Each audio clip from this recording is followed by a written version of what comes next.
देखिए, बैंकों में नॉमिनी का मतलब क्या होता है, आइए आज हम आपको विस्तार से बताते हैं कि आखिरकार इसका क्या रोल है। जो खाताधारक हैं, उनको नॉमिनी डालने के लिए कहा जाता है बैंकों में खाताधारक को। देखिए, नॉमिनी का मतलब सीधा-सा आप ये समझिए कि कोई भी खाताधारक अगर अपने खाते में पैसे जमा करता है, चाहे वो आरडी करवाता हो, चाहे एफडी करवाता हो या चाहे किसी भी तरीके से वो अपने अकाउंट में पैसे रखता हो। तो मान लीजिए अगर खाताधारक का किसी कारणवश अगर मृत्यु हो जाता है, तो जो फिर उसके खाते में पैसे हैं, वो पैसे किसको दिया जाए, इसीलिए नॉमिनी जोड़ा जाता है। क्योंकि खाताधारक का तो मृत्यु हो चुका है, तो फिर वो पैसे होगा किसका?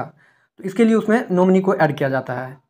तो अब आपके मन में ये प्रश्न उठ रहा होगा कि आखिरकार ये नॉमिनी तो मैंने जोड़ दिया, लेकिन अब क्या है, अभी तो किसी के पास एटीएम किसी का रहता है, कोई भी पैसा निकाल सकता है, तो इसमें नॉमिनी से क्या फ़ायदा होगा जोड़ने से? तो देखिए, एटीएम से तो वो पैसा निकाल सकता है, ये बात सही है कि अगर खाताधारक का मृत्यु हो जाता है, लेकिन अगर एटीएम का पिन अगर उनके परिवार वाले को किसी को दूसरे को भी पता है जिसका नॉमिनी में नाम नहीं डाला है, तो वो पैसे निकाल सकता है।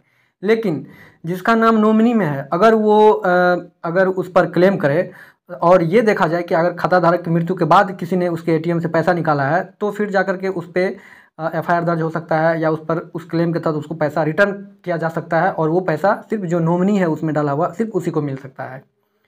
तो अब बात करते हैं कि आखिरकार नॉमिनी जो होते हैं वो कितने टाइप के होते हैं। तो देखिए, नॉमिनी दो तरीके के होते हैं। एक तो मेजर नॉमिनी होता है, एक माइनर नॉमिनी होता है। तो माइनर नॉमिनी मान लीजिए किसी के पिताजी ने अपने बेटे को नॉमिनी बनाया हुआ है और उनका बेटा मात्र 5-6 साल का है, तो वो तो कुछ भी नहीं जानता है। लेकिन उसी बीच में अगर उनके पिता का अगर डेथ हो जाता है, तो फिर वो उनके बच्चे को पैसे कैसे प्राप्त होगा? तो ये जो बच्चे होते हैं वो माइनर नॉमिनी के तहत आते हैं। तो उनका इसमें क्या होता है कि अगर माइनर नॉमिनी में अगर पैसे दिया जाएगा माइनर नॉमिनी वाले को, तो उसमें एक जान पहचान को जो जानता हो, जो ये कहता हो कि नहीं, इस बच्चे को मैं पैसे निकाल कर दूंगा बाद में, तो वो उस व्यक्ति से मतलब प्रूफ के तौर पर सिग्नेचर करवा लिया जाता है, और उस व्यक्ति का पूरा एड्रेस, जन्म तिथि, पूरा उनका नाम और उस बच्चे से संबंध सारा कुछ लिख करके एक अलग से कॉलम में भरा जाता है, जब नॉमिनी माइनर हो, यानी कि 18 वर्ष से पहले का हो।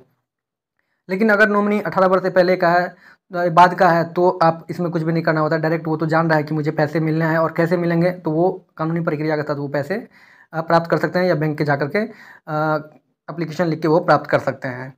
तो कुछ इस तरह से अगर मान लीजिए नॉमिनी में अगर आपको किसी का भी नाम डालना है, तो आपको बिल्कुल भी नहीं घबराना है। आप नॉमिनी में नाम किसी का भी डालिए, और ये भी देखिए कि नॉमिनी में हम उन्हीं का नाम डालें, जिससे कि बाद में उनको पैसे लेने में मेरे से कोई दिक्कत ना हो। मेरे जाने के बाद तो आप नॉमिनी में उन्हीं का नाम डालिए, हालांकि आप किसी का भी डाल सकते हैं, इससे कोई फ़र्क नहीं पड़ता है। तो देखिए, बैंक में नॉमिनी का सीधा सा मतलब यही हुआ कि अगर आपके डेथ हो जाने के बाद, तो आपके जो अकाउंट में पैसे हैं, वो पैसे किसको मिलेगा, वो नॉमिनी के तहत तय किया जाता है कि नॉमिनी में आपने किसका नाम डाला है। आशा करूँगा ये वीडियो आपको पसंद आएगा। अगर ये वीडियो पसंद है तो मेरे चैनल को सब्सक्राइब कीजिए, वीडियो को लाइक कीजिए और ज़्यादा से ज़्यादा शेयर करना ना भूलिए। धन्यवाद।